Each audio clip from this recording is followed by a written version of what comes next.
Facebook ভিডিওতে viral top hashtag ব্যবহার করার নিয়ম দেখাবো এবং বড় বড় কন্টেন্ট ক্রিয়েটর ও অনেক বড় পেজ যে হ্যাশট্যাগুলো ব্যবহার করে অনেক ভাইরাল হয়েছে সেই হ্যাশট্যাগুলো পাওয়ার সঠিক নিয়ম দেখাবো।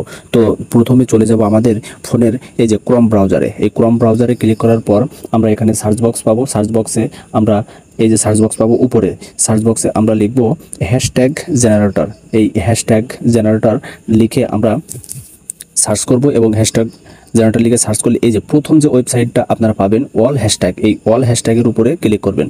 অল হ্যাশট্যাগের উপরে ক্লিক করলে আপনারা এই যে দেখুন এখানে অল হ্যাশট্যাগের উপরে ক্লিক করার পর এই যে হ্যাশট্যাগ জেনারেটর বাই কিওয়ার্ড যে ঘরটি রয়েছে এখানে ক্লিক করলে তারপরে আপনার এই যে তারপরে দেখুন এখানে আসবে ইনসার্ট ওয়ার্ড আর এখানে আপনারা যে বিষয়ের উপরে ভিডিও বানাচ্ছেন সেই বিষয়টি এখানে লিখতে হবে। ধরুন আপনি ফান্নি ভিডিও বানিয়েছেন, তো এখানে শুধু লিখে দেবেন ফান্নি, FUNNY ফান্নি, ফান্নি লিখে সার্চ করে দেবেন। সার্চ করে দিলে তারপরে আপনারা এই দেখুন টপ হ্যাশট্যাগ, এখানে সব টপ হ্যাশট্যাগ এখানে চলে এসেছে। এই টপ হ্যাশট্যাগ এখানে চলে এসেছে। তো এই টপ হ্যাশট্যাগ এখান থেকে আপনারা চেপে ধরে এখানে চেপে ধরে কপি করে নেবেন। কপি করে আপনারা ভিডিও টাইটেল দেওয়ার পরে যে হ্যাশট্যাগ ব্যবহার করেন ওখানে আপনারা পেস্ট করে বসিয়ে দেবেন। এই টপ হ্যাশট্যাগুলো ব্যবহার করলে আপনার ভিডিও অবশ্যই ভাইরাল হবে।